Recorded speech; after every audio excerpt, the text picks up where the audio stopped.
So hello everyone. आज अभ्यास DPQ series में हम सेट नंबर 49 को डिस्कस करेंगे। अभ्यास डीपीक्यू सीरीज स्ट्रिक्टली बेस्ड है एसएससी के लेटेस्ट एडिक्यूटी पैटर्न पे। ये अपने आप में एक फुल लेंथ टेस्ट पेपर की तरह एक इसमें, क्योंकि क्या है 25 क्वेश्चंस को हम डिस्कस करते हैं जो हर सेगमेंट से क्वेश्चंस लिए जाते हैं और हर तरह के फॉर्मेट में क्वेश्चंस को यहाँ पे लिया जाता है। स्टेटमेंट बेस्ड क्वेश्चंस भी, मैच द फॉलोइंग भी, असर्शन रीजंस भी। और देखिए, जितनी प्रैक्टिस आप करेंगे उतनी आपके कंसेप्ट भी परफेक्ट होते हैं, याद रखिएगा। माई सेल्फ आनंद सर, और मैं जीएस और जीके की एक्सपर्ट फैकल्टी हूं। मैंने अपनी इंजीनियरिंग एचबीटीआई कानपुर से की हुई है। मैं वेरियस सिविल सर्विस एग्जाम्स में अपीयर्ड हुआ हूं। यूपीएससी प्रीलिम 6 टाइम क्वालिफाइड किया हुआ है। यूपी पीसीएस राजस्थान पीसीएस के इंटरव्यू में अपीयर्ड हुआ हूं। चलिए सेट नंबर 49 का पहला क्वेश्चन डिस्कस करते हैं। Which of the following state have by cameral legislature? निम्नलिखित में से किन राज्यों में दो सदनीय विधानमंडल है? तो देखिए, सबसे पहले देखिए जो पार्ट 5 है आपका, पार्ट 5 नहीं, पार्ट 6 आपका संबंध किससे? स्टेट से, द स्टेट से संबंधित है। और इसमें कितने आर्टिकल शामिल हैं आपके? आर्टिकल नंबर आपके शामिल हैं इसमें 152 से लेके 237 में, जिसमें कई सारे चैप्टर, 6 चैप्टर्स दिए गए हैं। जिसमें चैप्टर नंबर जो पहला 1 है वो किससे संबंधित है? जर्नल। ठीक है, इसमें एक ही आर्टिकल है आपका शामिल। आर्टिकल नंबर कौन सा है? आर्टिकल नंबर इसमें शामिल है 152। उसके बाद है आपका चैप्टर नंबर 2 है, वो एग्जीक्यूटिव से संबंधित है। जिसमें आप क्या पढ़ते हैं? एग्जीक्यूटिव में आप देखते हैं राज्यपाल, मुख्यमंत्री, काउंसिल ऑफ मिनिस्टर, मंत्री परिषद और एडवोकेट जनरल ऑफ स्टेट। ठीक है, और इसमें कितने आर्टिकल शामिल है? आर्टिकल इसमें शामिल है आपके 153 से लेके 167 तक इसमें शामिल है। और फिर उसके बाद जो तीसरा चैप्टर जो आता है वो आता है लेजिस्लेचर से संबंधित है। लेजिस्लेचर, यहां पे हम स्टेट लेजिस्लेचर के बारे में बात कर रहे हैं। लेजिस्लेचर में कितने आर्टिकल शामिल है? आर्टिकल नंबर 168 से लेके 212 तक इसमें शामिल है। फिर आर्टिकल नंबर 4 जो होता है वो आपकी लेजिस्लेटिव पावर ऑफ किसकी? गवर्नर से संबंधित, मतलब ऑर्डिनेंस मेकिंग पावर जो गवर्नर की होती है उससे ये संबंधित है। आर्टिकल नंबर 213, याद रखिएगा। राष्ट्रपति की 123 से है और राज्यपाल की 213 से। बस 100 जोड़ देंगे तो आपको ये मिल जाए। उसके बाद हाई कोर्ट से आर्टिकल हो गए। ठीक है, हाई कोर्ट्स, इसमें कितने आर्टिकल शामिल है? आर्टिकल नंबर 214 से लेके आपका कहां तक शामिल है? इसमें शामिल है आपका 232 तक, याद रखिएगा। और उसके बाद आपका है सबऑर्डिनेट कोर्ट, जिसमें आपकी डिस्ट्रिक्ट कोर्ट आती हैं। ये सारी जो कोर्ट हैं ये सबऑर्डिनेट कोर्टों में आती हैं। आर्टिकल नंबर 233 से लेके 237। अब आप कहेंगे सर ये आप क्यों बता रहे हैं? मैं इसलिए बता रहा हूं ये पार्ट के इसके विषय में। यदि स्टेट लेजिस्लेचर से संबंधित कोई भी आर्टिकल होगा तो वो इस आर्टिकल नंबर 168 से लेके 212 के बीच में होगा। अब देखिए, जैसे सेंट्रल में पार्लियामेंट होती है, पार्लियामेंट के कितने सदन है आपके? 2 सदन होते हैं। पार्लियामेंट के 2 सदन होते हैं। एक तो लोकसभा हो गया आपका, जिसको लोकसभा को लोअर हाउस भी बोलते हैं हम। और ये यहां लोकसभा में क्या होते हैं? चुने हुए प्रतिनिधि होते हैं, जनता के चुने हुए प्रतिनिधि होते हैं, जिनको हर 5 वर्ष में चुना जाता है। ठीक है, उसके बाद क्या है आपका? राज्यसभा होता है। राज्यसभा आपका एक परमानेंट हाउस की तरह होता है, इसको डिसॉल्व नहीं किया जाता है। और इसके जो सदस्यों का टेन्योर होता है वो होता है 6 साल। हर 6 साल में एक तिहाई सदस्य रिटायर्ड हो जाते हैं आपके। ठीक है, उसके बाद उसी तरीके से स्टेट में जो क्या है, स्टेट में आपके 2 सदन संभव हो सकते हैं। स्टेट लेजिस्लेचर में भी आपके 2 सदन हो सकते हैं, या एक सदन हो सकता है राज्य विधानसभा, स्टेट लेजिस्लेटिव असेंबली, जिसको राज्य विधान सभा बोलते हैं। और दूसरा कौन सा सदन होता है? स्टेट लेजिस्लेटिव काउंसिल, राज्य विधान परिषद होता है। ठीक है, अच्छा, भारत में क्या है कि सारे स्टेटों में 2 सदन नहीं है। कुछ स्टेट ऐसे हैं जहां पे 2 सदन आपको देखने को मिलेंगे। जैसे उत्तर प्रदेश है, उत्तर प्रदेश में आपको राज्य विधानसभा भी है। जो उत्तर प्रदेश के जो स्टेट लेजिस्लेचर है उसमें राज्य विधानसभा भी है और राज्य विधान परिषद है। अच्छा, राज्य जो स्टेट लेजिस्लेटिव असेंबली आपका किसके साथ इसको हम कंपेयर कर सकते हैं? लोकसभा के साथ तुलना कर सकते हैं इसकी।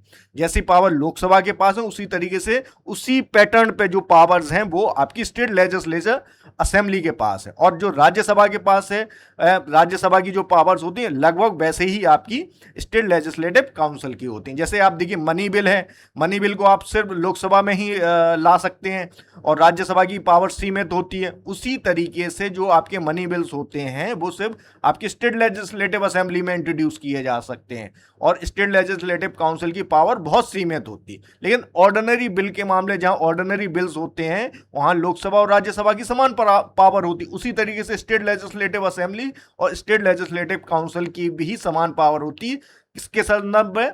ऑर्डिनरी बिल के संबंध में। चलिए अब आपसे ये पूछ रहा है कि किन किन स्टेट में स्टेट लेजिस्लेटिव असेंबली 2 सदन है, मतलब ठीक है। तो आंध्र प्रदेश में आपके 2 सदन देखने को मिलेंगे आपको। तेलंगाना जो विधानसभा है उसमें भी 2 सदन देखने को मिलेंगे।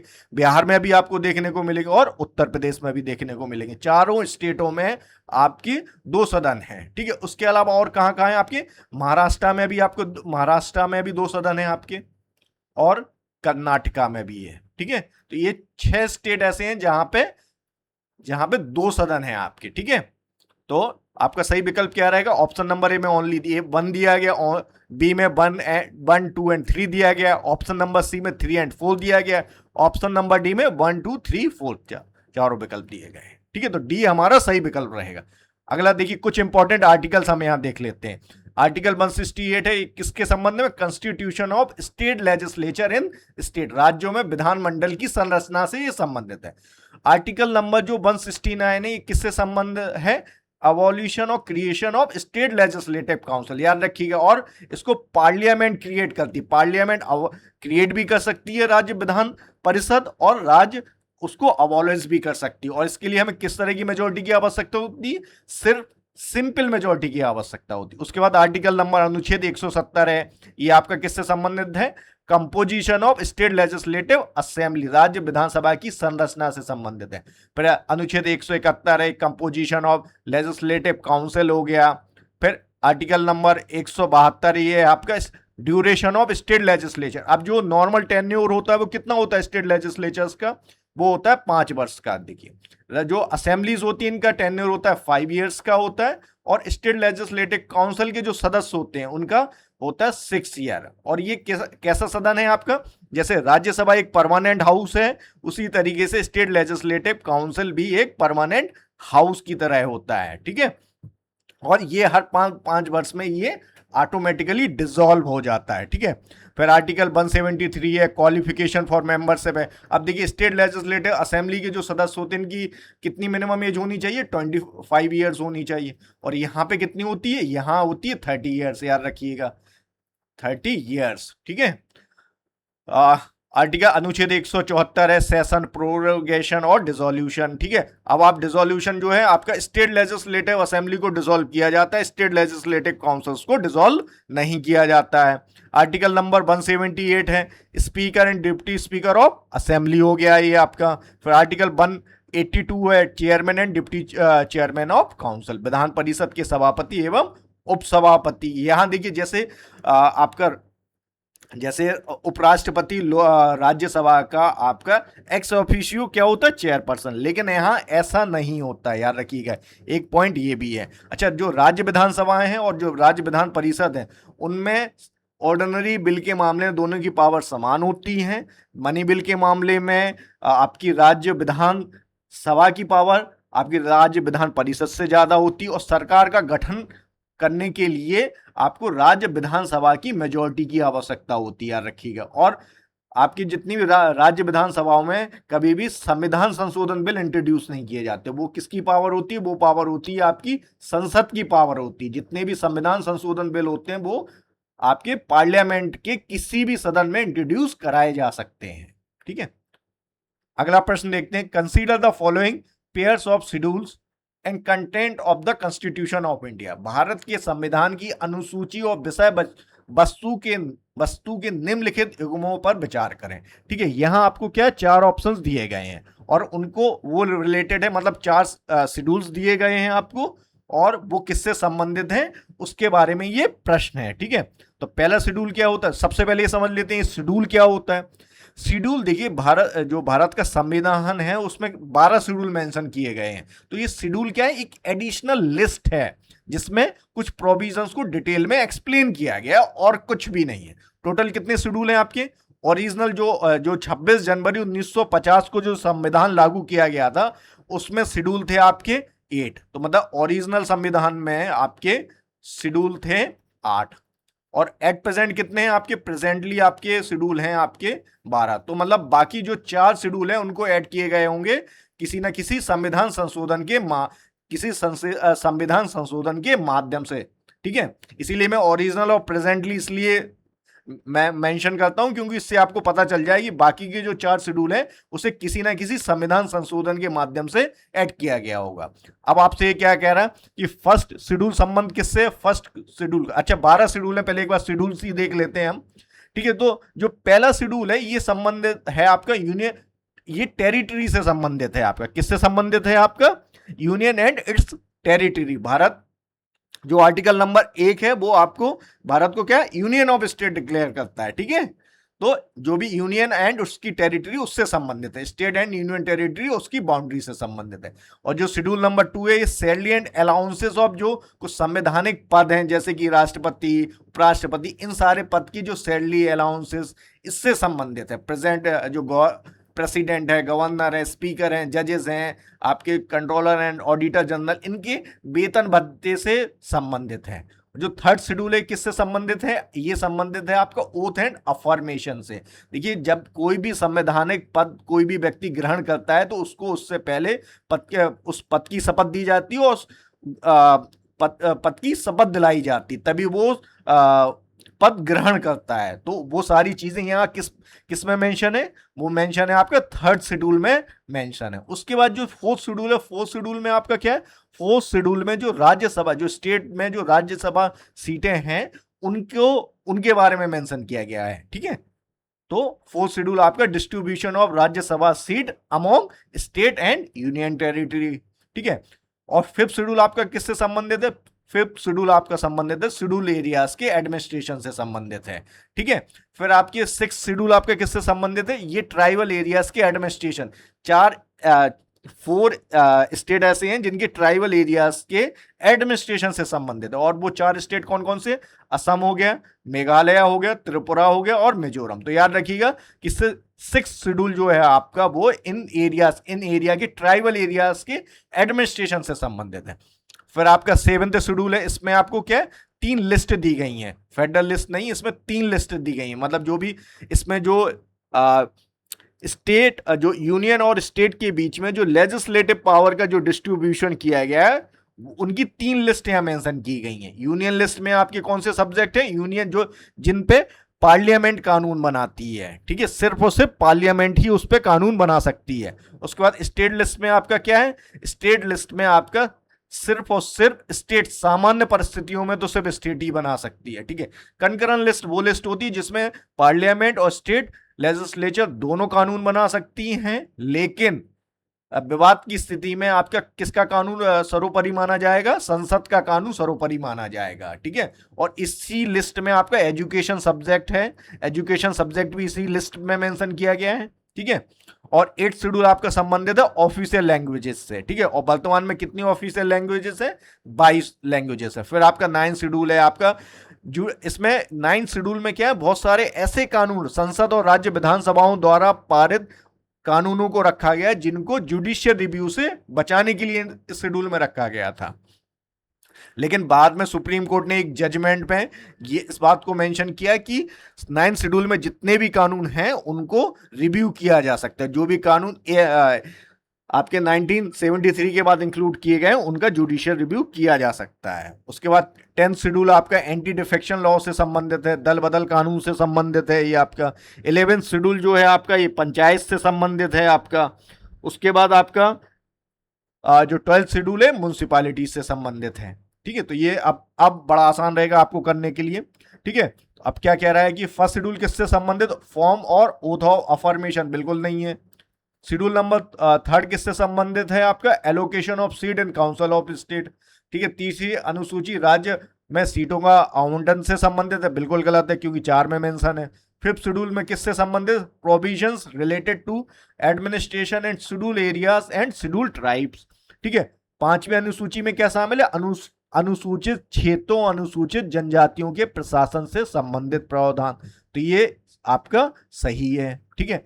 9th शेड्यूल में क्या संबंधित है, provisions related to the administration of tribal areas in certain state, तो 9वीं अनुसूची का संबंध किससे बता रहा है, ये कुछ राज्यों में जनजातीय क्षेत्रों के प्रशासन से संबंधित प्रावधान। तो ये स्टेटमेंट आपका गलत है क्योंकि ये किस सूची में मेंशन है, ये आपका मेंशन है 6ठी सूची में, ठीक है। अच्छा, अब आपसे देखो क्या पूछा है, how many of the above pair is are correct, उपयोग में से कितने सही हैं, योग सही है। तो यहां आपसे क्या पूछ रहा है कि जो 4 ऑप्शन दिए गए हैं, इन 4 ऑप्शनों में कितने ऑप्शन सही हैं, जिनका संबंध सही उससे, ठीक है। तो यहां तो सिर्फ एक ही का संबंध सही से दिया गया है, तो हमारा सही जवाब क्या रहेगा, ऑप्शन नंबर ए आपका सही जवाब रहेगा। याद रखिएगा, यहां यदि आप क्वेश्चन को अच्छे से नहीं पढ़ते तो संभावना ज्यादा है कि आप गलत कर देते हैं, ठीक है। तो क्वेश्चन को हमेशा अच्छे से पढ़िए। देखिए, जल्दबाजी में चीजों को, देखिए अब तो सेक्शनल टाइमिंग भी आ गया है, सेक्शनल टाइमिंग में आपको 15 मिनट में 25 क्वेश्चंस को अटेम्प्ट करना है, तो ऐसे में गलती ना करने, पढ़ने में ये इंश्योर करिए कि पढ़ने में कभी भी गलती ना करें। ये बचपन में सिखाया जाता है और जीवन भर याद रखिएगा। पढ़ने से कई बार होता है क्या है कि हम सही से क्वेश्चन ही नहीं पढ़ते हैं और गलत हो जाता है, तो इसी को ह्यूमन एरर भी बोलते हैं कि भाई ये ह्यूमन एरर की वजह से गलती हो गई। तो याद रखिएगा, नेगेटिव मार्किंग होता है, इसलिए अच्छे से क्वेश्चंस को पढ़िए। अगला प्रश्न देखते हैं, consider the following statement about James Webb space telescope, James Webb space telescope के बारे में निम्नलिखित कथनों पर विचार करें, ठीक है। और आपके ऑप्शंस क्या क्या हैं दिए गए। पहला ऑप्शन है, it is the largest observatory ever launched into space, यह अंतरिक्ष में भेजी गई अब तक की सबसे बड़ी वेधशाला, बिल्कुल सही स्टेटमेंट है ये आपका, ठीक है। तो ये स्टेटमेंट आपका बिल्कुल सही है आपका। और इसकी जो पोजीशन है, इसको कब लॉन्च किया गया था, इसको लॉन्च किया गया था आपका 25 दिसंबर 2021 को, ठीक है। और इसकी जो पोजीशन है वो क्या है, वो है L2 पोजीशन, जो अर्थ और सन और अर्थ के बीच में कई सारे लॉरेंस पॉइंट है, उसमें L2 पे इसकी पोजीशन है, ठीक है। मतलब ये पृथ्वी से कितनी दूरी पे है, 1.5 मिलियन किलोमीटर दूर है, ठीक है। दूसरा स्टेटमेंट देखते हैं, it has been developed by NASA in partnership with European Space Agency and Canadian Space Agency, इसे नासा ने यूरोपीय अंतरिक्ष एजेंसी और कनाडाई अंतरिक्ष एजेंसी के साथ साझेदारी में विकसित किया। तो ये स्टेटमेंट भी आपका सही है क्योंकि ये किसका ज्वाइंट प्रोजेक्ट, किसका है, नासा किसकी अंतरिक्ष एजेंसी है, ये आपकी यूएसए की अंतरिक्ष एजेंसी है आपकी, ठीक है। यूरोपियन स्पेस एजेंसी यूरोपियन जो यूरोजोन रीजन है, सॉरी यूरोपियन यूनियन की ये स्पेस एजेंसी हो गई, उसके बाद कनाडियन स्पेस एजेंसी हो गई, ठीक है। तो ये दोनों स्टेटमेंट आपके सही हैं। अब आपसे क्या पूछ रहा है कि which of the statement giving एबो इज आर करेक्ट, उपयोग में से दिए गए कथनों में से कौन सा सही है, ठीक है। तो ऑप्शन नंबर ए में ओनली 1 दिया गया, बी में ओनली 2 दिया गया, सी में बोथ 1 एंड 2 दिया गया। तो सही विकल्प क्या रहेगा हमारा, सी हमारा सही विकल्प रहेगा।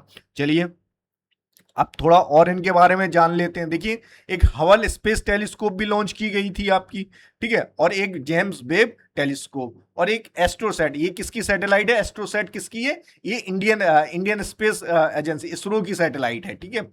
एक ऑब्जर्वेटरी याद रखिएगा, ठीक है, स्पेस बेस्ड, ये तीनों स्पेस बेस्ड ऑब्जर्वेटरीज हैं, ठीक है। अब देखिए, जो हबल स्पेस टेलीस्कोप है, जिसकी वजह से हमें बिग बैंग के बारे में पता चला, यूनिवर्स के बारे में बहुत कुछ जानकारी हमें हबल स्पेस टेलीस्कोप के माध्यम से मिली, ठीक है। तो इसको 1990 में लॉन्च किया गया था, याद रखिएगा 1990 में इसको लॉन्च किया गया था।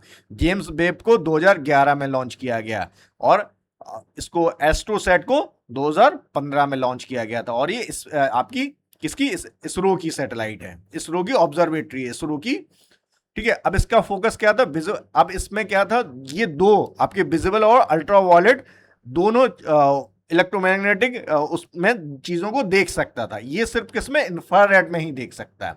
ये आपका यूवी और एक्सरे दोनों में देख सकता है। इसमें मिरर यूज किया गया था। मिरर की साइज देखिए 2.4 सिंगल मिरर था, इसमें 6.5 था। ठीक है, इसमें 3 dimensional mirrors plus x ray. Location कहाँ है, देखिए लोकेशन याद रखिएगा, एग्जाम में इस पर प्रश्न आ गया है, आ चुका है कि भाई हबल की लोकेशन क्या है, लो अर्थ ऑर्बिट में, ये L2 पोजीशन में, और इसको लो ऑर्बिट। और इन सब को जो है इनका पर्पस क्या है, एक तो कैसे गैलेक्सी का इवोल्यूशन हुआ, यूनिवर्स का किस तरीके से एक्सपेंशन हुआ, इसका जो जेम्स वेब का इसका क्या है कि स्टार्स के बारे में जानकारी, गैलेक्सीज, एक्सोप्लैनेट्स के बारे में जानकारी जुटाना। ठीक है, हमें कैसे पता चला कि आज से 3.4 बिलियन ईयर्स पहले आपका बिग बैंग हुआ, तो वो आपका इस हबल स्पेस टेलीस्कोप के माध्यम से पता चला। ठीक है, न्यूट्रॉन से स्टार्स क्या हैं, ब्लैक होल्स क्या हैं, ये सारी चीजें आप इन्हीं ऑब्जर्वेटरीज ने जो आंकड़े इकट्ठे किए उसके आधार पे आपका ज्ञान बना हुआ है। ठीक है, अगला प्रश्न देखते हैं, क्वेश्चन नंबर 4 को डिस्कस करते हैं। Which one of the following statement about starch and glycogen is correct. Starch और ग्लाइकोजन के बारे में निम्नलिखित में से कौन सा कथन सही है। ठीक है, पहला स्टेटमेंट क्या है, both starch and glycogen are found in plant cell. ठीक है, तो सबसे पहले देखो स्टार्च क्या करता है, स्टार्च स्टोर करता है, क्या स्टार्च आपका स्टोर करता है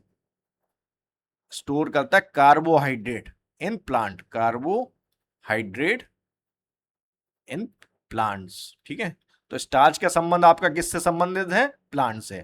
और जो ग्लाइकोजन है इसका संबंध किससे, इसका संबंध है आपका एनिमल से। ये क्या स्टोर करता है, ये ग्लाइकोजन स्टोर्स, ये स्टोर करता है आपका कार्बोहाइड्रेट किसमें, आपका इन एनिमल्स। ठीक है, तो याद रखिएगा ग्लाइकोजन का संबंध आपका एनिमल से है और स्टार्च का संबंध प्लांट से। अब इसको करते हैं, both starch and glycogen are found in plant cell, नहीं। ठीक है, स्टार्च और ग्लाइकोजन दोनों पादप कोशिकाओं में पाए जाते हैं, तो स्टार्च तो प्लांट्स में मिलता है आपको। ठीक है, जो एक्सेस ग्लूकोज होता है ना उसको स्टोर किया जाता है एज ए स्टार्च के फॉर्मेट में। ठीक है, और both starch and glycogen are found in, नहीं, ये गलत है क्योंकि इसमें बोथ में बता रहा है कि स्टार्च और ग्लाइकोजन दोनों जंतु कोशिकाओं में पाए जाते हैं। ऑप्शन सी क्या है, ऑप्शन सी है starch is present in plant cells and glycogen is present in animal cells. तो स्टार्च पादप कोशिकाओं में पाया जाता है जबकि ग्लाइकोजन जंतु कोशिकाओं में पाया जाता है। तो आपका सही विकल्प क्या रहेगा, आपका सी आपका सही विकल्प रहेगा। ठीक है,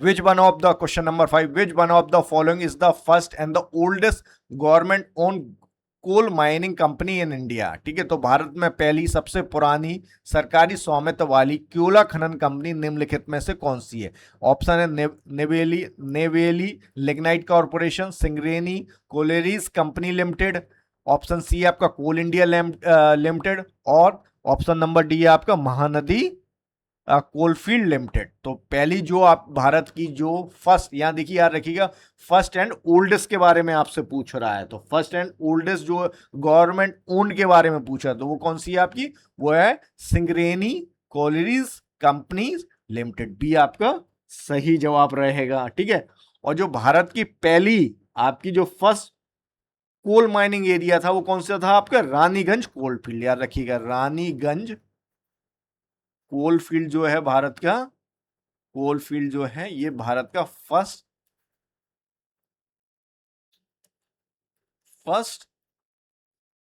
कोल माइनिंग एरिया था, आपका कोल माइनिंग एरिया था, ठीक है। और जो सिंगरेनी कोलरीज कंपनी लिमिटेड है ये इसको कब एस्टेब्लिश किया था, 1889 के करीब इसको एस्टेब्लिश किया गया था। ठीक है, ये अभी गवर्नमेंट के कंट्रोल्स में। ठीक है, अब देखिए कुछ इंपॉर्टेंट हम माइंस के बारे में देख लेते हैं जो कोल फील्ड से संबंधित है। झरिया कोल फील्ड है, ये झारखंड में आपकी, जे से झरिया, जे से झारखंड, याद रखिएगा। यहाँ हमको हाई क्वालिटी का बिटुमस कॉयल मिलता है। देखिए भारत में जियोलॉजिकली वे में यदि देखा जाए तो भारत में दो तरह का कोल देखने को मिलता है। एक तो गोंडवाना कैटेगरी का कोल देखने को मिलता है, ये बहुत अच्छी कैटेगरी का कोल माना जाता है, गोंडवाना कोल। ठीक है, और दूसरा आपका टर्सरी कैटेगरी का कोल। ये आपका किसके बेसिस पे हमने क्लासिफिकेशन किया, जियोलॉजिकली किया था, ठीक है। और वैसे यदि हम क्लासिफाइड करें तो ये 4 तरह का होता है। एक तो एंथ्रेसाइड, यदि कोल की परसेंटेज की बेसिस पे देखेंगे किस कोल में कितना कार्बन की परसेंटेज है, तो उसके आधार पर देखिए सबसे पहले जो आता है वो आता है आपका एंथ्रेसाइड। एंथ्रेसाइट जो कोल होता है वो सबसे अच्छा कोल माना जाता है, क्योंकि इसमें आपकी जो कोल की परसेंटेज होती है, जो कार्बन की परसेंटेज होती है, वो 80 से 95% के करीब होती है। उसके बाद आपका आता है कौन सा, बिटुमिस कॉयल होता है। बिटुमस कॉयल होता है। बिटुमिनस कॉयल में क्या होता है आपका, इसमें होता है 60 से 80% के करीब कोल। उसके बाद सब बिटुमस रीजन आता है आपका, सब बिटुमस कॉयल होता है, ठीक है। और इसमें आपका कोल के परसेंटेज क्या है, कार्बन की परसेंटेज क्या है, 45 से लेके 80 के करीब। उसके बाद आता है आपका लिग्नाइट कोल। लिग्नाइट कोल में सबसे कम परसेंटेज होती है किसकी, कार्बन की, लिग्नाइट कोल। और इसमें कितनी आपका 25 से लेके 35% के करीब, ठीक है। अब देखते हैं इंपॉर्टेंट कोल माइंस के बारे में, देख लेते हैं। झरिया झारखंड में, और ये किस लिए फेमस है, बिटुमस कॉयल के लिए फेमस है, ठीक है। रानीगंज कोल फील्ड जो है आपकी झारखंड और वेस्ट बंगाल में, और ये भारत की फर्स्ट कोल फील्ड है, जो मैं पहले भी आपको बता चुका हूं। सिंगरौली है, सिंगरौली मध्य प्रदेश और उत्तर प्रदेश के रीजन में देखने को मिलेगी, ठीक है। ये लार्जेस्ट कोल रिजर्व है यहाँ पे, one of the largest coal reserve है। कोरबा कोल फील्ड आपकी छत्तीसगढ़ में देखने को मिलेगी, ठीक है। तालचेर आपको उड़ीसा में देखने को मिलेगी, तालचेर कोल फील्ड, ठीक है। तालचेर जो कोल फील्ड है एशिया की लार्जेस्ट कोल फील्डों में से एक है आपकी। फिर आपकी नेवेली लिग्नाइट कोल, ये तमिलनाडु में देखने को मिलेगी। और यहां से क्या निकलता है आपका, लिग्नाइट कोल देखने को मिलता है, जिसमें कार्बन की कितनी परसेंटेज होती है आपकी, 25 से लेके 35 के परसेंट से। और लिग्नाइट कोल को ब्राउन कोल भी बोलते हैं, ठीक है, याद रखिएगा। और ये देखिए, ये मैप भी देख सकते हैं आप कि कौन सी माइन कहाँ पे है। देखिए लिग्नाइट आपकी तमिलनाडु में हो गई, सिंगरौनी है, ये आपकी सिंगरैनी जो है तेलंगाना में पड़ती है, ठीक है। बाकी आप देखेंगे कि ज़्यादातर जो कोल माइंस हैं वो सेंट्रल इंडिया में है आपकी, नॉर्थ ईस्ट में, और जम्मू कश्मीर में भी आपको कोल देखने को मिलता है, ठीक है, याद रखिए। जम्मू कश्मीर में जो कोल है वो हाई ग्रेड का कोल है। उसके बाद अगला प्रश्न देखते हैं, which one of the following is a tributary of Barak river in Manipur. निम्नलिखित में से कौन सी मणिपुर में बराक नदी की सहायक नदी है। और आपके ऑप्शन क्या है, धलेश्वरी, ऑप्शन बी है सुबनसरी, ऑप्शन सी है धनसरी, ऑप्शन डी क्या है, मानस। तो इनमें से कौन सी आपकी बराक नदी की ट्रिब्यूटरी है, तो उसका सही विकल्प रहेगा धलसेरी, धलसेरी, ठीक है, धलसेरी। और जो बराक रिवर है ये इंडिया और बांग्लादेश के पे, ये आपकी बॉर्डर पे ये रिवर बहती है। और ये कहां से निकलती है, मणिपुर से निकल रही है, ठीक है, ये भी याद रखिएगा, ठीक है। ठीक है, नॉर्थ ईस्ट से संबंधित है। बाकी सुबनसरी, धनसरी, मानस, ये किसकी ट्रिब्यूटरीज है, ये ब्रह्मपुत्र की ट्रिब्यूटरीज हैं आपके, ब्रह्मपुत्र रिवर्स की ट्रिब्यूटरीज हैं आपकी, ठीक है। अगला प्रश्न देखते हैं, which one of the following statement about non banking financial company is not correct. याद रखिएगा, यहां आपसे पूछ रहा है कि गैर बैंकिंग वित्तीय कंपनियों के बारे में निम्नलिखित में से कौन सा कथन सही नहीं है, याद रखिएगा, ठीक है। पहला ऑप्शन क्या है, एनबीएफसी। देखो, जो आपकी नॉन बैंकिंग फाइनेंशियल कंपनीज हैं, ये क्या नहीं कर सकती हैं, ये आपकी डिमांड डिपॉजिट एक्सेप्ट नहीं कर सकती है। जैसे बैंक आपके डिमांड डिपॉजिट एक्सेप्ट कर सकते हैं, वो आपकी एनबीएफसी एक्सेप्ट नहीं कर सकते। डिमांड डिपॉजिट होते हैं कि जो डिपॉजिट कस्टमर की डिमांड पे विड्रॉ किया जा सकता है। जैसे आपका सेविंग अकाउंट है, करंट अकाउंट है, ये आपकी किस कैटेगरी में आते हैं, ये आपके डिमांड डिपॉजिट की कैटेगरीज में आते हैं। एनबीएफसी आपकी डिमांड डिपॉजिट एक्सेप्ट नहीं कर सकती हैं, तो NBFC can not accept demand deposit. तो ये कथन सही है अपने आप में, ठीक है, ये कथन अपने आप में सही है, ठीक है। NBFC can not give loan. देखिए, एनबीएफसी को लोन देने के लिए ही बनाया गया है, ठीक है, तो ये लोन्स दे सकती हैं, तो ये स्टेटमेंट आपका गलत हो गया। NBFC can not issue cheque drawn on themself. तो एनबीएफसी कोई चेक इशू नहीं करती हैं, ठीक है, तो ये स्टेटमेंट भी आपका सही है statement. NBFCs cannot offer deposit insurance facility of deposit insurance and credit guarantee corporation। तो NBFCs में आपके जो DICGC की जो वो होती है ना आपकी DICGC, इसकी जो इंश्योरेंस फैसिलिटीज होती हैं वो एक्सटेंड नहीं होती, याद रखिएगा।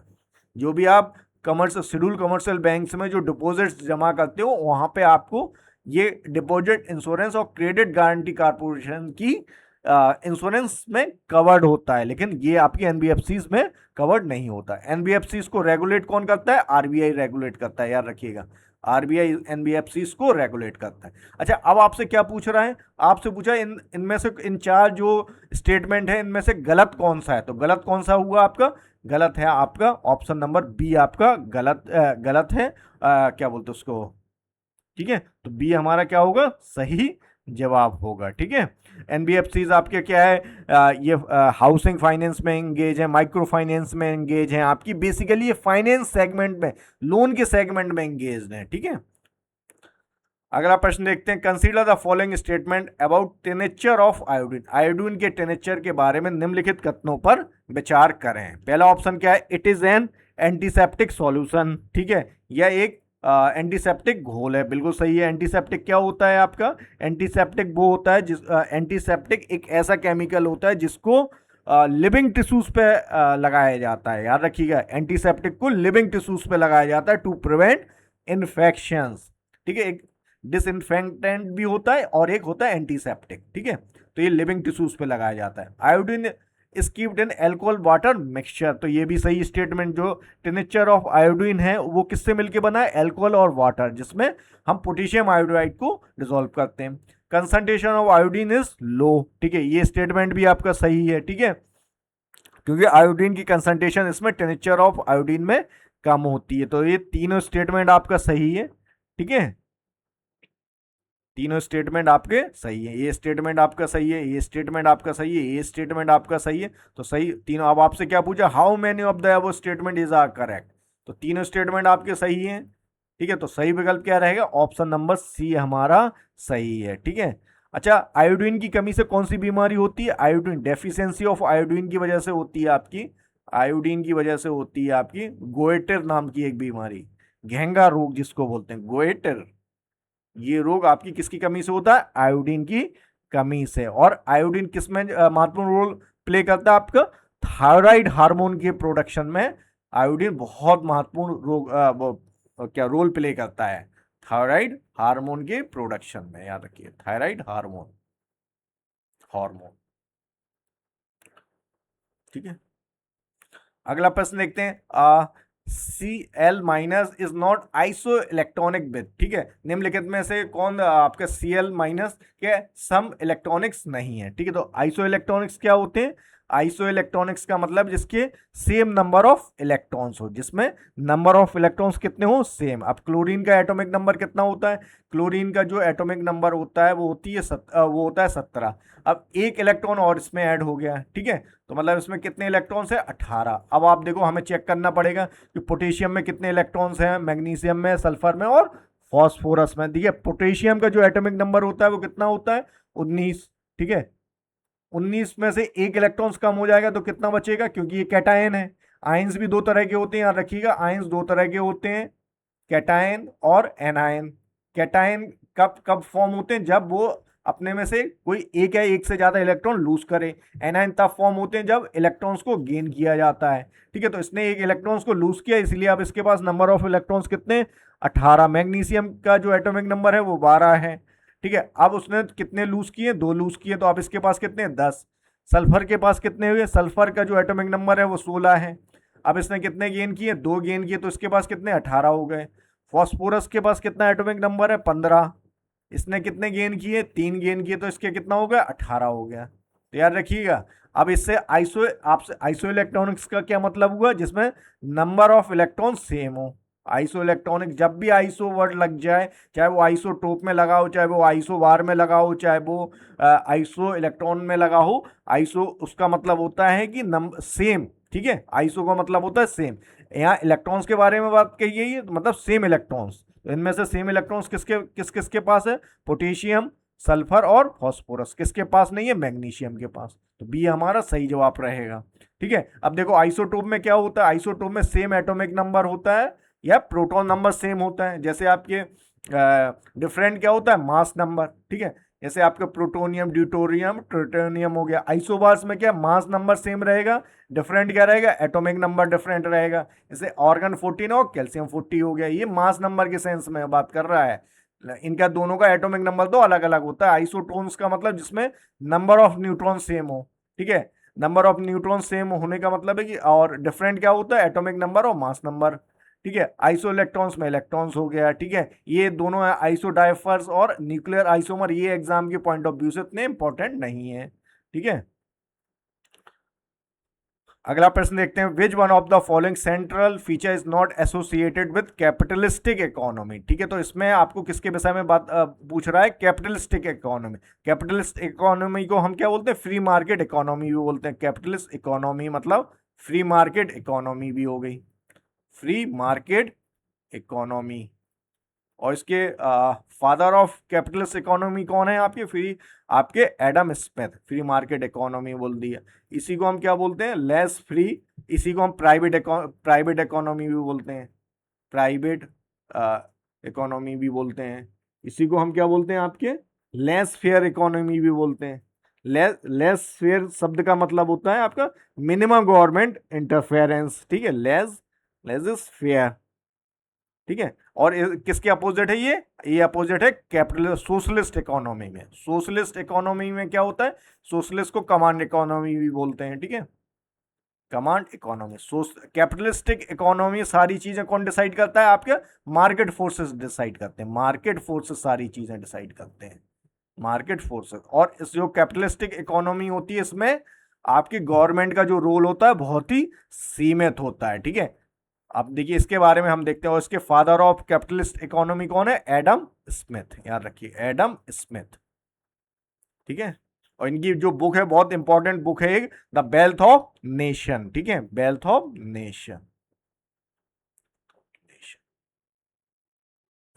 जगह कम पड़ रही है यहाँ पे। ठीक है, अब देखो इनके विषय में चार स्टेटमेंट देखते हैं। द देयर इज द सही नहीं, कौन सा नहीं है, there is generalise commodity production, it has market value. इसमें से सामान्यीकृत वस्तु उत्पादन होता है जिसे बाजार मूल्य होता है। ठीक है, तो स्टेटमेंट कैसा हो गया आपका, स्टेटमेंट आपका सही हो गया। ठीक है, अब productive wealth is held प्रोडोमिनेटली in private hand. ठीक है, उत्पादक संपत्ति मुख्य रूप से निजी हाथों में रहती, बिल्कुल सही है। सोशलिस्ट इकोनॉमी जैसे इसका अपोजिट हो जाता है, यहाँ कहाँ पे होता है, पब्लिक के पास होता है। कैपिटलिस्टिक में प्राइवेट के पास होता है। Economic life is organise according to market principle, मतलब क्या प्रोडक्शन होगा, कितना प्रोडक्शन होगा, ये सब चीजें कौन निर्धारित करता है, मार्केट फोर्सेस डिसाइड करते हैं कि क्या डिमांड है, उसी के आधार पर प्रोडक्शन होता है। आर्थिक जीवन बाजार सिद्धांतों के अनुसार संगठित होता है। Economic organisation is based on planning a supposedly rational process of resource allocation. तो ये आपका आपका कैपिटलिस्टिक इकोनॉमी का पार्ट नहीं होता है। ठीक है, तो ऑप्शन नंबर डी आपका सही जवाब रहेगा। ठीक है, अच्छा एक तो हो गई सोशलिस्ट इकोनॉमी, एक हो गई कैपिटलिस्टिक इकोनॉमी। इन दोनों में एक ऐसी भी इकोनॉमी जो दोनों फीचर्स अपने आप में इंक्लूड करते हैं, उसको बोलते हैं मिक्स्ड इकोनॉमी।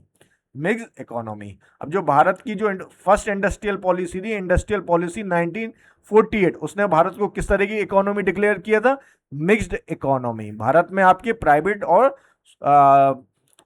पब्लिक सेक्टर दोनों एक साथ अर्थव्यवस्था में कार्य करते हैं। ठीक है, अगला प्रश्न देखते हैं, the insolvency and bankruptcy code board of India was established in which year. ठीक है, तो भारतीय दिवालिया और शोधन अक्षमता बोर्ड की स्थापना किस वर्ष हुई, और आपके ऑप्शन 2014, 2015, 2016, 2017। तो insolvency and bankruptcy board of India की स्थापना आपकी की गई है 2016 में। याद रखिएगा, 1 अक्टूबर 2016 से इस संस्था ने कार्य किया। अच्छा, ये किस तरह की संस्था है, ये आपकी स्टैट्यूटरी बॉडी है, आपकी स्टैट्यूटरी और रेगुलेटरी बॉडी है आपकी। याद रखिए, रेगुलेटरी बॉडी है। और इसको किस एक्ट के माध्यम से स्टैब्लिश किया गया, इसको स्टैब्लिश किया गया आपका insolvency and bankruptcy bankruptcy code 2016 के माध्यम से इसको स्टैब्लिश किया गया था। ठीक है, और ये एक स्टैट्यूटरी और रेगुलेटरी बॉडी। इंसॉल्वेंसी का मतलब है कि एक व्यक्ति अपनी मतलब जो अपने कर्ज को चुकाने के लिए असमर्थ है, क्योंकि उसके पास क्या है, उसकी जो एसेट्स हैं, एसेट्स कम है, लाइबिलिटी ज्यादा है, वो इंसॉल्वेंसी उसको बोला है। उस स्थिति को क्या बोला जाता है, इंसॉल्वेंसी बोला जाता है। बैंकरप्सी शब्द का मतलब होता है कि उसने स्वीकार किया है और वो लीगल प्रोसेस में जा गया है, उसने अपने आप को डिक्लेयर किया है कि वो इंसॉल्वेंट है और वो एक रीस्ट्रक्चरिंग चाहता है। ठीक है, तो ये बैंकरप्सी आपकी एक लीगल प्रोसेस हो गई। ठीक है, और ये किस मिनिस्ट्री के अंडर में आता है, ये आता है आपका मिनिस्ट्री ऑफ कॉर्पोरेट अफेयर्स के, मिनिस्ट्री ऑफ कॉर्पोरेट अफेयर्स। ठीक है,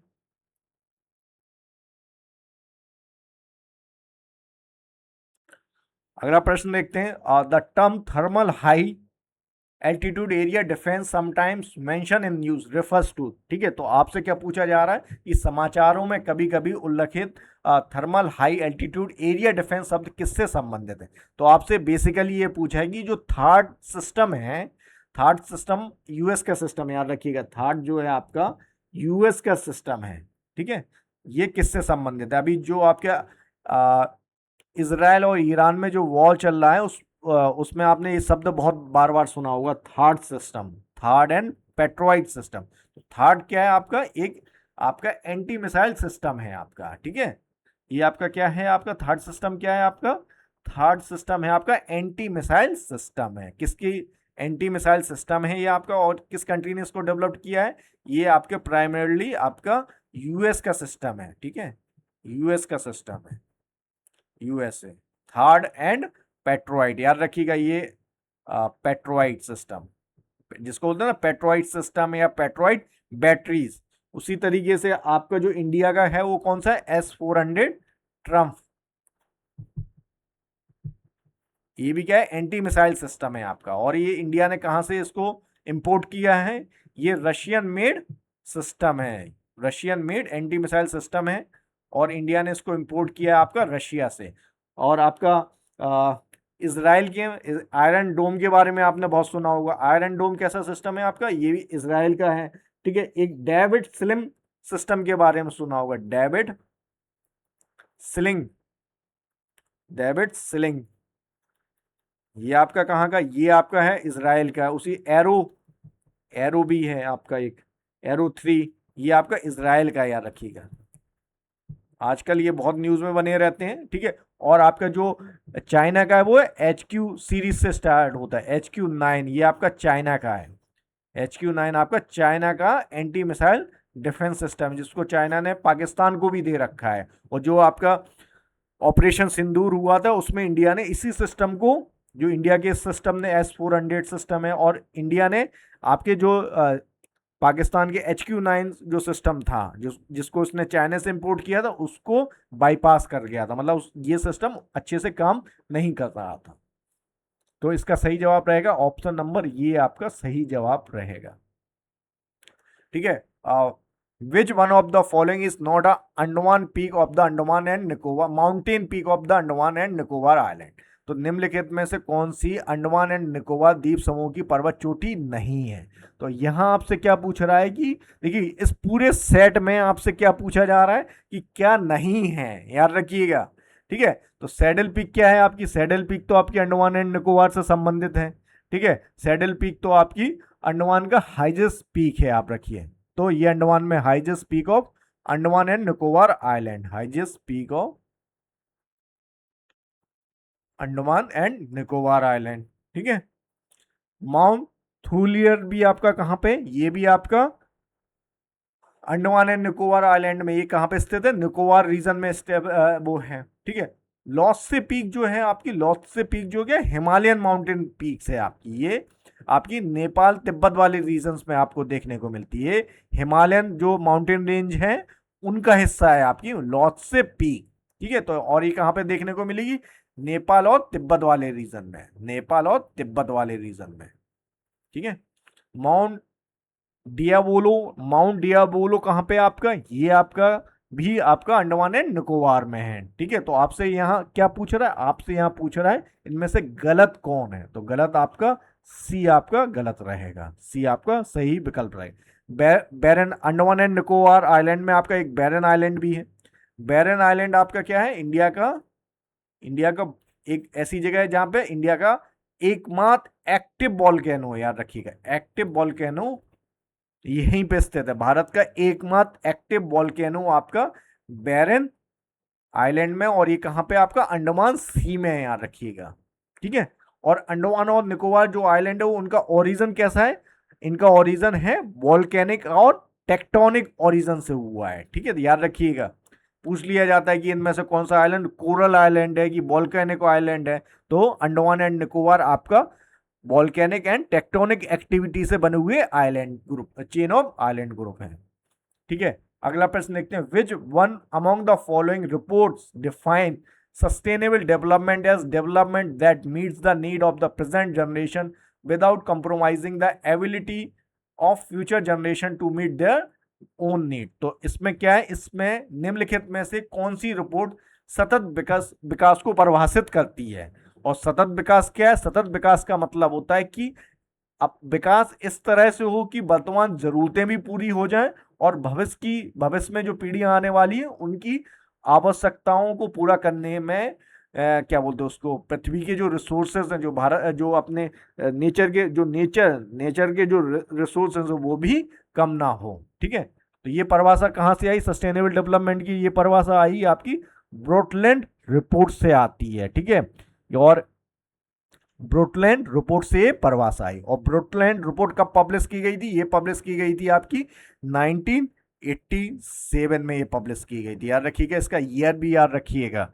ठीक है, उसके बाद आपका जो रियो समिट हुई, देखिए इसमें एक विकल्प है रियो अर्थ समिट, तो रियो अर्थ समिट कब होती है, ये होती है आपकी 1992 में होती है, याद रखिएगा। ठीक है, और United nation human development report UNDP हो गया। ठीक है, और जो सस्टेनेबल डेवलपमेंट है, इसके कितने सस्टेनेबल डेवलपमेंट के पिलर्स के बारे में देखो पूछता है, तो इसके 3 पिलर है, इकोनॉमिक, सोशल और एनवायरमेंटल, विकास भी और पर्यावरण का संरक्षण भी, याद रखिएगा, विकास के साथ साथ पर्यावरण का संरक्षण। और यही चीज आपकी कहां से निकल के आती है, ब्रुकलैंड रिपोर्ट से निकल के आती है। ठीक है, और इस रिपोर्ट का जो थीम टाइटल होता है वो क्या होता है, टाइटल होता है आवर कॉमन फ्यूचर, याद रखिएगा। इसी रिपोर्ट के माध्यम इस रिपोर्ट का जो टाइटल था वो था आवर कॉमन फ्यूचर, और ये रिपोर्ट 1987 में पब्लिश की गई थी, और यहीं से आपकी सस्टेनेबल डेवलपमेंट की जो परिभाषा है वो यहीं से निकल के आती है। ठीक है, अगला प्रश्न देखते हैं, Swift the society for world wide inter bank financial telecommunication frequently mentioned in news is essentially. ठीक है, तो समाचारों में उल्लेखित स्विफ्ट मूल रूप से क्या है। ठीक है, तो यहां आपसे पूछा है कि स्विफ्ट क्या है। ठीक है, बहुत बार आपने ये शब्द सुना होगा स्विफ्ट, तो स्विफ्ट क्या है, स्विफ्ट एक ग्लोबल मैसेजिंग सिस्टम है। ठीक है, स्विफ्ट आपका एक ग्लोबल मैसेजिंग सिस्टम है जो बहुत सारे बैंकों को आपस में, बैंकिंग और फाइनेंशियल इंस्टीट्यूशंस को आपस में जोड़ता है, जिससे जो बैंकिंग संबंधी जो मैसेजिंग है उसको सेफ एंड सिक्योर मैनर में भेजा जा सके। ठीक है, और इसका पर्पस क्या होता है, इसका पर्पस ये होता है कि इस जो सुविधाएं स्विफ्ट सिस्टम प्रोवाइड कर रहा है उसके माध्यम से मनी का ट्रांसफर एक देश से दूसरे देश सुरक्षित ढंग से संभव हो सके। ठीक है, तो याद रखिएगा। अब ऑप्शंस देखो क्या क्या है, ऑप्शन ए है ग्लोबल फाइनेंशियल इंटेलिजेंस एजेंसी, वैश्विक वित्तीय खुफिया एजेंसी, बिल्कुल नहीं है। ठीक है, ऑप्शन बी क्या, global terror finance detection system, वैश्विक आतंक वित्त पोषण पहचान प्रणाली। ठीक है, ऑप्शन सी है ग्लोबल मनी ट्रांसफर सिस्टम, वैश्विक धन अंतरण प्रणाली। ऑप्शन डी है global stock market information sharing system, तो वैश्विक शेयर बाजार सूचना साझाकरण प्रणाली। तो इसका देखो स्विफ्ट सिस्टम का इस्तेमाल किया जाता है किसके लिए, मनी ट्रांसफर के लिए। ठीक है, तो सही विकल्प क्या रहेगा आपका, ऑप्शन नंबर सी आपका सही विकल्प रहेगा। और ये सिस्टम कब स्टैब्लिश किया गया था, ये स्टैब्लिश किया गया था 1973 3 में, ठीक है। और इसका हेडक्वार्टर कहाँ पे है आपका? इसका हेडक्वार्टर है आपका बेल्जियम में, याद रखिएगा, ये भी याद रखिएगा, बेल्जियम में इसका हेडक्वार्टर है, ठीक है। जब भी आप बेल्जियम में इसका हेडक्वार्टर है, ठीक है। अगला प्रश्न देखते हैं, India is still a young country as a medium age of its population. तो भारत को अभी भी एक युवा देश बोला जाता है, और क्योंकि इसकी जनसंख्या की और आपसे पूछा है कि भारत को एक युवा देश बोला जाता है, तो क्यों बोला जाता है? ऐसा इसलिए बोला जाता है क्योंकि भारत में जो 25 से 30 साल की आयु के जो लोग हैं उनकी जनसंख्या अधिक है, ठीक है। तो और भारत में जो मीडियन एज है, जो भारत के लोगों की जो मीडियन एज निकाली गई है वो आपकी कितनी है?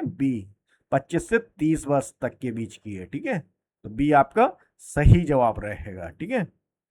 अब भारत को कैसा कंट्री बोला जाता है? एक डेमोग्राफिक डेमोग्राफिक डिविडेंड वाला कंट्री बोला जाता है, डिविडेंड वाला कंट्री बोला जाता है, ठीक है। अब देखो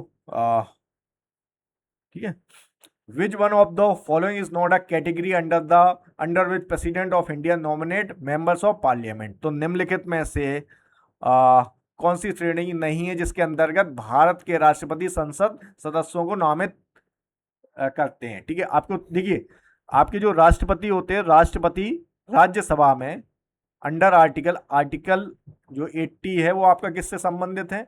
80 आपका संबंधित है composition of Rajya Sabha, composition of Rajya Sabha.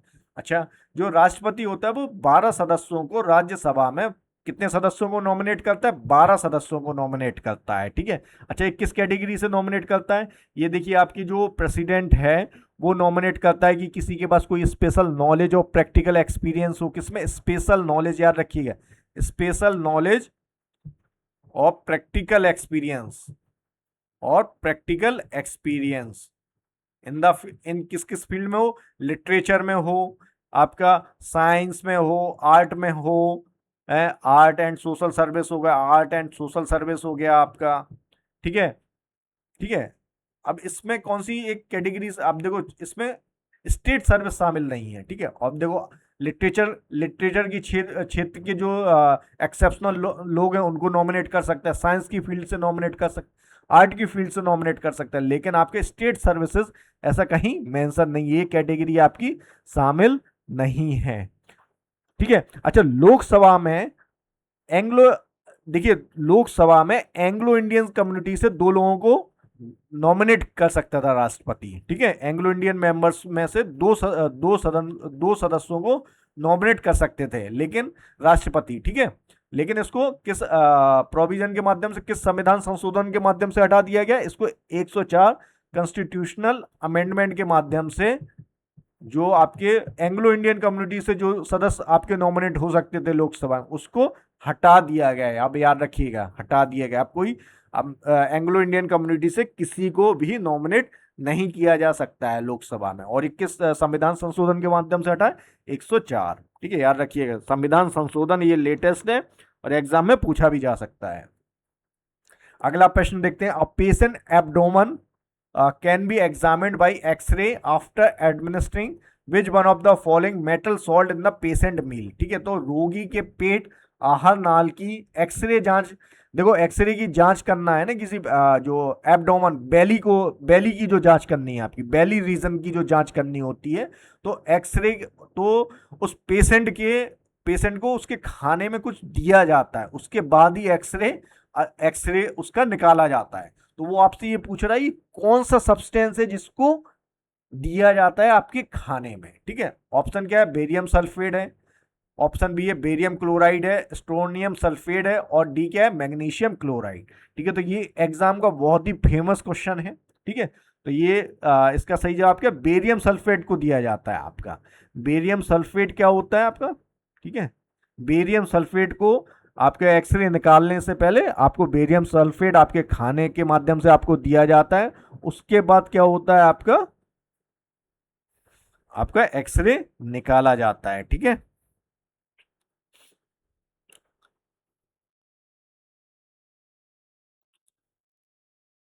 अगला प्रश्न देखते हैं, who was elected unopposed as the speaker of 18th West Bengal assembly on 15 May 2026। तो 15 मई 2026 को 18वीं पश्चिम बंगाल विधानसभा के अध्यक्ष के रूप में निर्विरोध किसे चुना गया? और आपके ऑप्शंस क्या क्या हैं? आपके ऑप्शन हैं रतेंद्र बोस, ऑप्शन बी है तपस रॉय, शुभेंदु अधिकारी और शोभना देव चट्टोपाध्याय। ठीक है, तो जो अभी रिसेंटली जो क्या बोलते हो, जो अभी रिसेंटली जो वेस्ट बंगाल असेंबली के जो रिजल्ट आए उसमें आपकी बीजेपी की सरकार बनती है और चीफ मिनिस्टर कौन बनते हैं? आपके शुभेंदु अधिकारी बनती है, ये चीफ मिनिस्टर बने।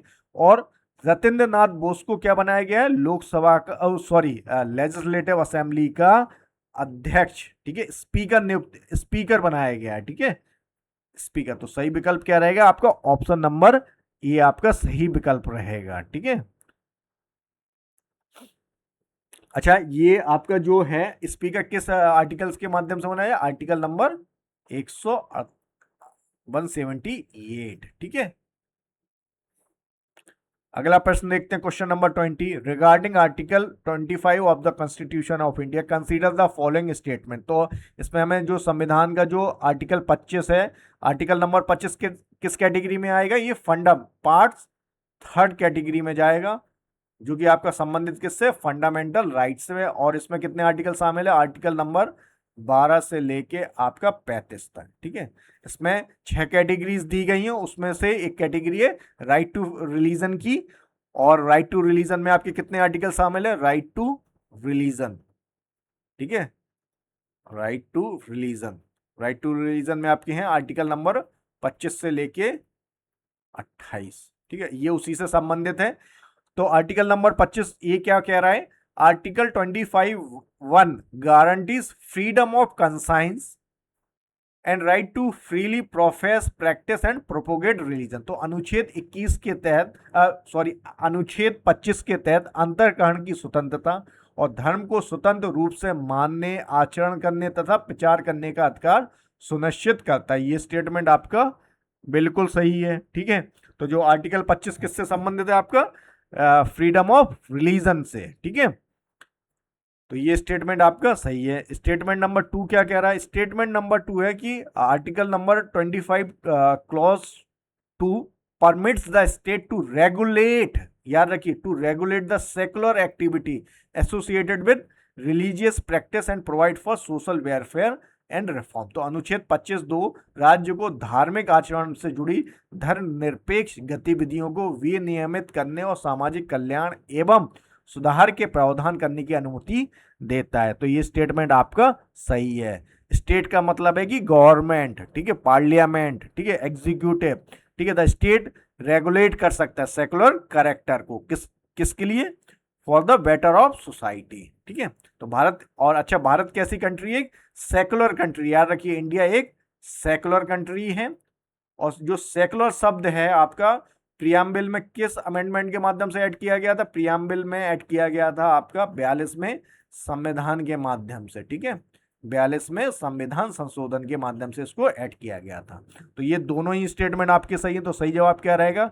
ऑप्शन नंबर में ए ओनली, ऑप्शन नंबर में B only, option number C में बोथ 1 और 2 आपका सही है। ठीक है, तो ये हो गया आर्टिकल नंबर 25। आर्टिकल नंबर 26 किससे संबंधित है? ये आपका संबंधित है, आर्टिकल 26 आपका संबंधित है रिलीजियस डिनोमिनेशन से संबंधित है। ठीक है, right to manage religious affair से संबंधित है। और आर्टिकल नंबर 27 किससे संबंधित है? ये आपका संबंधित है prohibition of compulsory tax for the propagation of any religion. मतलब किसी धर्म को बढ़ावा देने के लिए आपको टैक्स देने की जरूरत नहीं, मतलब स्टेट नहीं ले सकता है। स्टेट किसी भी धर्म को बढ़ावा देने के लिए कोई टैक्स नहीं ले सकता है। और आर्टिकल नंबर 28 जो है वो आपका religious instruction in educational institution से संबंधित है। याद रखिएगा, जो 25 से 28 जो है वो आपके राइट टू रिलीजन से संबंधित है, याद रखिएगा।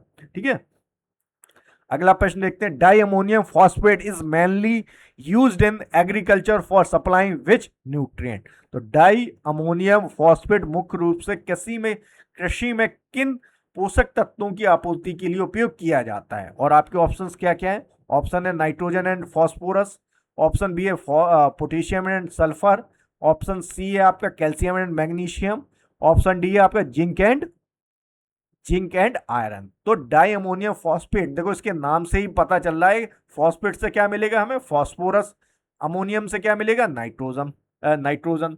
तो सही जवाब क्या रहेगा, ऑप्शन नंबर ये आपका सही विकल्प रहेगा। और भारत में जो एनपीके रेशियो है वो कितना है, एनपीके रेशियो, एनपीके का क्या मतलब है, नाइट्रोजन, एन का मतलब हो गया नाइट्रोजन, पी का मतलब हो गया फॉस्फोरस, और के का मतलब क्या हो गया, पोटेशियम। ठीक है, ये तीन इंपॉर्टेंट सॉइल न्यूट्रिएंट हैं आपके। और इनका जो रेशियो, जो एक आदर्श आइडियल रेशियो क्या है, आइडियल एनपीके रेशियो क्या है भारतीय सॉइल्स का, वो है आपका 4:2:1, याद रखिएगा। ठीक है, और यूरिया के माध्यम से फॉस्फोरस हमें मिलता है। ठीक है, अगला प्रश्न देखते हैं, question number 22, which company manage India strategic crude oil storage facility, Bharat की रणनीतिक कच्चे तेल भंडारण सुविधाओं का प्रबंधन कौन सी कंपनी करती है। ठीक है, तो ये strategic petroleum reserve strategic crude oil storage facilities. देखिए आपको ये मालूम होना चाहिए कि भारत अपनी 80% से ज्यादा जो ऑयल रिक्वायरमेंट है क्रूड ऑयल उसको इंपोर्ट करता है। भारत क्या है, एक इंपोर्ट डिपेंडेंट कंट्री, किस पे, क्रूड ऑयल पे, एलएनजी गैस पे। ठीक है, तो भारत ने कुछ अपने स्ट्रेटेजिक क्रूड ऑयल रिजर्व्स बनाए हुए हैं, और इन रिजर्व्स को आपकी जो इमरजेंसीज हैं उनको डील करने के लिए ये स्ट्रेटेजिक क्रूड ऑयल रिजर्व्स बनाए गए। तो आपसे ये पूछ रहा है कि इन strategic crude oil storage facilities को कौन मैनेज करता है। ऑप्शन है Indian strategic petroleum reserve limited, Indian strategic petroleum reserve limited हो गया। ऑप्शन बी है आपका oil and natural gas ONGC हो गया। ऑप्शन सी है आपका इंडियन ऑयल कारपोरेशन लिमिटेड हो गया, आईओसीएल हो गया आपका। ऑप्शन डी है आपका भारत पेट्रोलियम कॉरपोरेशन लिमिटेड। तो जो आपके भारत के जो स्ट्रेटेजिक क्रूड ऑयल प्रोग्राम्स है या strategic crude oil storage facilities है उसको मैनेज करता है Indian strategic petroleum reserve limited. तो ये आपका सही विकल्प रहेगा। ठीक है, ये आपका सही विकल्प रहेगा। और वर्तमान में कहाँ कहाँ पे इंडिया में आपकी जो स्टोरेज फैसिलिटी है, एक तो आपका विशाखापट्टनम हो गया, विशाखापट्टनम हो गया, दूसरा क्या है आपका मैंगलुरु हो गया, आपका मैंगलुरु हो गया, और आपका एक जगह कौन सा, पैदूर। इन जगह पे स्टोरेज फैसिलिटीज डेवलप की गई हैं। ठीक है, और ये भारत की जो एनर्जी सिक्योरिटी उसके लिए बहुत जरूरी है। ठीक है, अगला प्रश्न देखते हैं, Rajasthan first semiconductor cluster was inaugurated in which place on 15 May 2026। तो 15 मई 2026 को राजस्थान का पहला सेमीकंडक्टर क्लस्टर किस स्थान पे उद्घाटित किया गया। और ऑप्शन क्या क्या है आपके, ऑप्शन है आपके Bhiwadi Alwar district, option B है जयपुर, ऑप्शन सी है जोधपुर, ऑप्शन डी है आपका कोटा।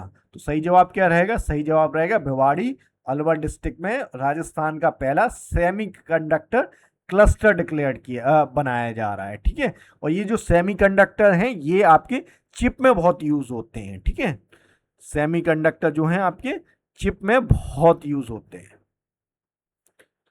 तीन तरह के मटेरियल्स, एक होते हैं कंडक्टर जो कंडक्ट करते हैं, कंडक्टर हो गए।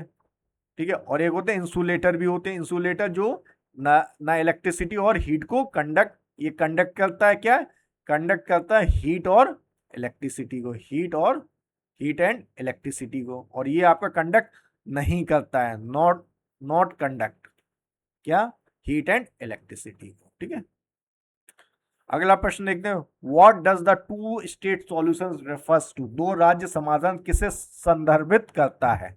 Creation of two sovereign state Israel and Palestine, दो संप्रभु राज्यों इजराइल और फिलिस्तीन की स्थापना। ठीक है, ऑप्शन बी है मर्जर ऑफ इजराइल एंड फिलिस्तीन इनटू वन स्टेट, इजराइल और फिलिस्तीन का एक राज्य में विलय। ऑप्शन सी है creation of two state within Europe, Europe में दो राज्यों की स्थापना, division of Palestine into 3 administrative zones. ठीक है, तो जो टू आपने अक्सर सुना होगा टू नेशन सॉल्यूशन, न्यूज चैनलों में अक्सर आपने सुना होगा टू स्टेट सॉल्यूशन। तो ये जो टू स्टेट सॉल्यूशन है इसका संबंध आपका इजराइल और फलस्तीन से है। ठीक है, तो इसका टू स्टेट सॉल्यूशन का मतलब है कि जो इजराइल और फलस्तीन के बीच में जो विवाद है उसको दो स्टेट, दो नए कंट्री के माध्यम से सुलझाने का इसका वो है, इसी को बोलते हैं टू स्टेट सॉल्यूशन। तो ये आपका सही जवाब रहेगा। अगला प्रश्न देखते हैं, लास्ट प्रश्न रहेगा इस सेट का, लास्ट प्रश्न है ये आपका। ठीक है, आपने देखा होगा सारे, देखिए हर सेगमेंट से इसमें क्वेश्चंस कवर किए जा रहे हैं। ठीक है, अब आपको देखते हैं, which company became the first private Indian company to establish a full scale military aircraft production line in India। तो भारत में पूर्ण स्तर की सैन्य विमान उत्पादन लाइन स्थापित करने वाली पहली निजी भारतीय कंपनी कौन बनी? और आपके ऑप्शन क्या क्या है? ऑप्शन है आपका Tata advance system limited, option B है आपका Hindustan aeronautic limited, option C आपका Bharat electronics limited, option D आपका लार्सन एंड टोरबो। तो सही जवाब क्या रहेगा अभी? तो कौन सी पहली प्राइवेट कंपनी कौन भाई? देखिए ये प्राइवेट कंपनी बनती है टाटा एडवांस सिस्टम लिमिटेड। ठीक है, और इसने कौन सा एयरक्राफ्ट प्रोग्राम इसने इंट्रोड्यूस किया है? आपका C-295। और ये किसका ज्वाइंट प्रोजेक्ट है? आपका टाटा और एयरबस का, एयरबस का ये ज्वाइंट प्रोजेक्ट है। ठीक है, और ये मेक इन इंडिया के तहत इसको बनाया जा रहा है। ठीक है, तो ये आपका इस तरीके से ये सेट हमारा कंप्लीट हो जाता है, सेट नंबर 49 कंप्लीट हो जाता है। और जो अभ्यास डीपीक्यू सीरीज है ये आपको एक फुल लेंथ टेस्ट पेपर की तरह, इसमें सारे तरह के क्वेश्चंस लिए जाते हैं।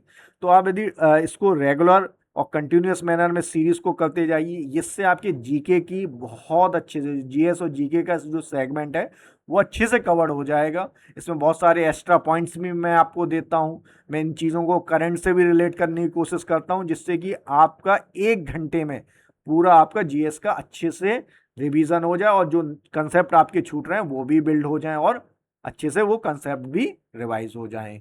Thank you.